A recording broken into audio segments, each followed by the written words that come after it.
ಸಮಸ್ತರೆಲ್ಲರಿಗೂ ಕೂಡ ನಮಸ್ಕಾರ. ದೇವಿಸ್ ಕಿಚನ್ನಲ್ಲಿ 92ನೇ ಅಡುಗೆ ಮಾಡೋಣ ಬನ್ನಿ. 92ನೇ ಅಡುಗೆ ಯಾವುದು ಅಂತಂದರೆ ಬದನೆಕಾಯಿ ಮೊಸರಬ್ಬ. ಹೆಸರು ಏನು ಸ್ವಲ್ಪ ಡಿಫ್ರೆಂಟ್ ಆಗಿದೆ ಅಂತೀರಾ? ಹೌದು, ಡಿಫ್ರೆಂಟ್ ಆಗಿದೆ. ಈ ಅಡುಗೆ ತುಂಬ ಸುಲಭ, ಬಳಸುವಂಥ ಪದಾರ್ಥಗಳು ಕೂಡ ತುಂಬ ಕಡಿಮೆ, ಆದರೆ ರುಚಿ ಮಾತ್ರ ಅದ್ಭುತವಾಗಿರುತ್ತೆ. ಬದನೆಕಾಯಿ ಅಂದರೆ ತಿನ್ನಬೇಕಾ ಅಂತ ಹೇಳೋರು, ನಂಗೆ ಬದನೆಕಾಯಿ ಕಂಡ್ರೆ ಆಗೋದಿಲ್ಲ ಅನ್ನೋರು ಕೂಡ ಮಾಡಿ ಒಂದ್ಸತಿ ರುಚಿ ನೋಡಿದ್ಮೇಲೆ ಪದೇ ಪದೇ ಮಾಡಿ ತಿನ್ನುವಂಥ ಒಂದು ಸುಲಭವಾದಂಥ ಅಡುಗೆ, ಹಾಗೆ ಆರೋಗ್ಯಕರವಾದ ಅಡುಗೆ ಅಂತಂದರೆ ಅದು ಬದನೆಕಾಯಿ ಮೊಸರಪ್ಪ. ಇನ್ನು ನಮ್ಮ ದೇವೀಸ್ ಕಿಚನ್ ಚಾನಲ್ಗೆ ಸಬ್ಸ್ಕ್ರೈಬ್ ಆಗಿರೋರೆಲ್ಲ ಈ ಅಡುಗೆ ನೋಡಿದ ನಂತರ, ಮಾಡಿದ ನಂತರ ಖುಷಿ ಆದರೆ ಇನ್ನಷ್ಟು ಅಡುಗೆಗಳನ್ನ ನಾನೇನು ಹಾಕಿದ್ದೀನಿ ಅವೆಲ್ಲವನ್ನು ನೋಡಿ ಸಂಪೂರ್ಣವಾಗಿ ನೋಡ್ತಾ ಹೋಗಿ ವಿಡಿಯೋಗಳನ್ನು ಅಂತ ಹೇಳ್ತೀನಿ. ಹಾಗೆಯೇ ಇನ್ನು ಈಗ ಹೊಸದಾಗಿ ನೋಡೋರು ಚಾನಲ್ಗೆ ಸಬ್ಸ್ಕ್ರೈಬ್ ಮಾಡ್ಕೊಳ್ಳಿ. ಬೇರೆ ಬೇರೆ ರೀತಿಯ ಭಿನ್ನ ಅಡುಗೆಗಳು ನಿಮಗೆ ನಾನು ಮಾಡಿ ಹಾಕ್ತಾ ಇರ್ತೀನಿ, ಕಲ್ತ್ಕೊಳ್ಳೋಕ್ಕಾಗತ್ತೆ. ಹಾಗೆಯೇ ಇನ್ನೂ ಕೂಡ ಯಾರು ಚೆನ್ನಾಗಿದೆ ಅಥವಾ ಚೆನ್ನಾಗಿಲ್ಲ ಅನ್ನಿಸ್ತಾ ಇದೆ ಅನ್ನೋರು ಖಂಡಿತ ಏನನ್ಸುತ್ತೆ ಅದನ್ನು ಕಮೆಂಟ್ ಮಾಡಿ ಹೇಳಿ. ಅಡುಗೆ ಹೇಗೆ ಬರುತ್ತೆ ಅಂದರೆ 100% ಚೆನ್ನಾಗೇ ಬರುತ್ತೆ. ಚೆನ್ನಾಗಿರುವಂಥ ಅಡುಗೆಗಳನ್ನೇ ಹೇಳ್ಕೊಡ್ತಾ ಇರೋದು. ಸೊ ಹಾಗಾಗಿ ಕಲ್ತ್ಕೊಳ್ಳಿ. ಈ ಅಡುಗೆ ಎಲ್ಲ ನಮಗೆಲ್ಲ ಹೊಸದು ಅನ್ನೋರು ಖಂಡಿತ ಕಲ್ತ್ಕೊಳ್ಳಿ. ಹೊಸದಲ್ಲ ಅನ್ನೋರು ನಾವು ಮಾಡೋ ರೀತಿ ಮಾಡ್ತೀವ ಅಂತ ನೋಡಿ ಅಂತ ಹೇಳ್ತಾ ಬನ್ನಿ ದೇವೀಸ್ ಕಿಚನ್ಗೆ. ಇವತ್ತಿನ ಅಡುಗೆಗೆ ಏನೇನು ಪದಾರ್ಥ ಬೇಕು ಅಂತ ನೋಡ್ಬಿಡೋಣ. ಮೊದಲಿಗೆ ಬದನೆಕಾಯಿ, 3-4 ಬದನೆಕಾಯಿ, ಎಳೆ ಬದನೆಕಾಯಿ ತಗೊಳ್ಳಿ. ಪರ್ಪಲ್ ಕಲರ್ದು ಬೇಡ, ಬರೀ ಇದು ಮಾತ್ರ ಚೆನ್ನಾಗಿರೋದು. ಆನಂತರ ಹಸಿ ಮೆಣಸಿನ್ಕಾಯಿ, ಖಾರ ನಿಮ್ಮಿಷ್ಟ, ಖಾರವಾಗಿದ್ದರೆ ಚೆನ್ನಾಗಿರುತ್ತೆ. ಆನಂತರ ಅರ್ಧ ಲೀಟ್ರು ಗಟ್ಟಿ ಮೊಸರು ಬೇಕಾಗುತ್ತೆ. ಸೊ ಗಟ್ಟಿ ಮೊಸರನ್ನ ನೀವು ಇದಕ್ಕೆ ಬಳಸಬೇಕಾಗತ್ತೆ. ಒಗ್ಗರಣೆಗೆ ಉದ್ದಿನಬೇಳೆ 1 ಚಮಚ, ಕಡಲೆಬೇಳೆ 1 ಚಮಚ, ಆನಂತರ ಉಪ್ಪು ರುಚಿಗೆ ತಕ್ಕಷ್ಟು, ಎಣ್ಣೆ 3-4 ಚಮಚ, ಸಾಸಿವೆ ಒಗ್ಗರಣೆಗೆ, ಹಾಗೆಯೇ 1 ಚಮಚೆಯಷ್ಟು ಜೀರಿಗೆ, ಅದು ಕೂಡ ಒಗ್ಗರಣೆಗೆ ಹಾಕುವಂಥದ್ದು. ಆನಂತರ ರುಚಿಯಾಗಿ ಘಮ್ ಅನ್ಬೇಕಂತಂದರೆ ಅದಕ್ಕೊಂದಿಷ್ಟು ಹಿಂಗನ್ನು ಹಾಕಬೇಕು, ಸ್ವಲ್ಪ ಹಿಂಗು, ಕರಿಬೇವು ಒಗ್ಗರಣೆಗೆ, ಆನಂತರ ಕೊತ್ತಂಬರಿ ಸೊಪ್ಪು ಕೂಡ ನಂತರದಲ್ಲಿ ಹಾಕ್ಕೊಳ್ಳೋದಕ್ಕೆ. ಇವಿಷ್ಟು ರೆಡಿ ಆದರೆ ಮಾಡ್ಕೊಳ್ಳೋದು ಸುಲಭ. ಮೊದಲಿಗೆ ಮೊಸರು ಇರುತ್ತಲ್ಲ, ಮೊಸರನ್ನ ಚೆನ್ನಾಗಿ ಕಡ್ದಿಟ್ಕೊಳ್ಬೇಕಾಗತ್ತೆ.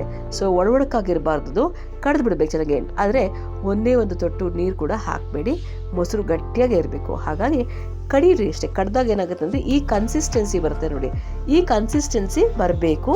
ಹಾಗಾಗಿ ಅದನ್ನು ಚೆನ್ನಾಗಿ ಕಡ್ದಿಟ್ಕೊಳ್ಳಿ. ಯಾವುದೇ ಕಾರಣಕ್ಕೂ ನೀರನ್ನು ಹಾಕಬೇಡಿ, ನೀರಾಗಿದ್ದರೆ ಇದು ರುಚಿಯಾಗಿರೋದಿಲ್ಲ. ನಂತರ ಈ ಬದನೆಕಾಯಿ ಏನಿದೆ, ಈ ಎಳೆ ಬದನೆಕಾಯಿ ಏನಿದೆ 3 ಅಥವಾ 4 ತಗೊಳ್ಳಿ.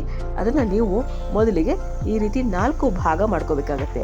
ಕಾರಣ ಇಷ್ಟೇ, ಬದನೆಕಾಯಲ್ಲಿ ಹುಳು ಇರುತ್ತೆ, ಅದು ನೋಡಬೇಕಾಗುತ್ತಲ್ಲ, ಅದಕ್ಕೋಸ್ಕರ 4 ಭಾಗ ಮಾಡ್ತೀವಿ. ತೊಟ್ಟು ಹಾಗೆ ಇದ್ರೂ ಚೆನ್ನಾಗಿರುತ್ತೆ, ಆದರೆ ಅದ್ರಲ್ಲಿ ಸ್ವಲ್ಪ ಮುಳ್ಳಿರೋದ್ರಿಂದ ಕೆಲವು ತಿನ್ನೋಕ್ಕೆ ಗೊತ್ತಾಗಲ್ಲ, ಅದಕ್ಕೆ ಬೇಡ. ಈ ರೀತಿ ತೊಟ್ಟನ್ನು ತೆಗೆದ್ಬಿಡಿ. ಸೊ ಸಣ್ಣಾಗಿ ನೀವು ಈ ರೀತಿ 4 ಭಾಗ ಮಾಡಿ ಕಟ್ ಮಾಡಿಕೊಂಡು ಆದ ನಂತರ ಅದಕ್ಕೆ ಹಸಿ ಮೆಣಸಿನ್ಕಾಯನ್ನು ಹಾಗೆ ಹಾಕಿ, ಬೇಕಾದರೆ ಹಾಗೆ ಹಾಕ್ಬೋದು, ಇಲ್ಲಾಂದರೆ ಸ್ಲಿಟ್ ಮಾಡಿ ಬೇಕಾದ್ರೂ ಹಾಕ್ಬೋದು. ಇವಿಷ್ಟು ಹಾಕಿ ಈ ಬದನೆಕಾಯಿ ಮತ್ತು ಮೆಣಸಿನ್ಕಾಯಿ ಮುಳುಗುವಷ್ಟು ನೀರನ್ನು ಮಾತ್ರ ಹಾಕಬೇಕು, ಜಾಸ್ತಿ ನೀರು ಹಾಕಬೇಡಿ. ಮುಳುಗುವಷ್ಟು ನೀರನ್ನು ಹಾಕಿ ಒಲೆ ಮೇಲೆ ಇಟ್ಟು ಅದ್ರ ಮೇಲೆ ಒಂದು ಪ್ಲೇಟ್ ಮುಚ್ಚಿ ಅದು ಚೆನ್ನಾಗಿ ಬೇಯೋ ಥರ ನೋಡ್ಕೊಳ್ಳಿ. ಸೊ ಪದೇ ಪದೇ ಸ್ವಲ್ಪ ತೆಗೆದು ನೋಡ್ತಾ ಇರಬೇಕು, ಸ್ವಲ್ಪ ಉಲ್ಟಾ ಮಾಡ್ತಾ ಇರಬೇಕಾಗತ್ತೆ. ಯಾಕಂದರೆ ಮೇಲಿನ ಭಾಗ ಬೆಂದಿರುತ್ತಿಲ್ಲ, ಕೆಳಗಿನ ಭಾಗ ಬೆಂದಿರುತ್ತೆ, ಆ ರೀತಿಯಾಗಿ ಆಗಬಾರ್ದು. ಹಾಗಾಗಿ ಇದನ್ನು ಉಲ್ಟಾ ಬೇಯಿಸ್ತಾರೆ. ಉಪ್ಪು ಇವಾಗಲೇ ಹಾಕ್ಬೋದಾ ಅಂತಂದರೆ ಹಾಕಬೇಡಿ. ಬದನೆಕಾಯಿಗೆ ಉಪ್ಪಿನ ಅಗತ್ಯ ಬರೋದಿಲ್ಲ, ಯಾಕಂದರೆ ಬೇಗ ಬೆಂದು ಹೋಗುತ್ತೆ.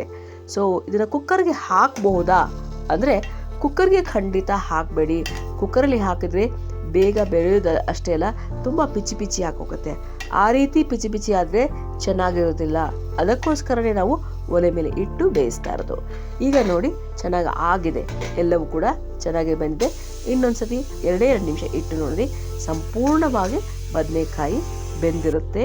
ಈ ರೀತಿ ಬಣ್ಣ ಬದಲಾಗಿರಬೇಕು, ಮುಟ್ಟಿದ್ರೆ ಸ್ವಲ್ಪ ಮೆತ್ತಗೆ ಅನಿಸ್ಬೇಕು.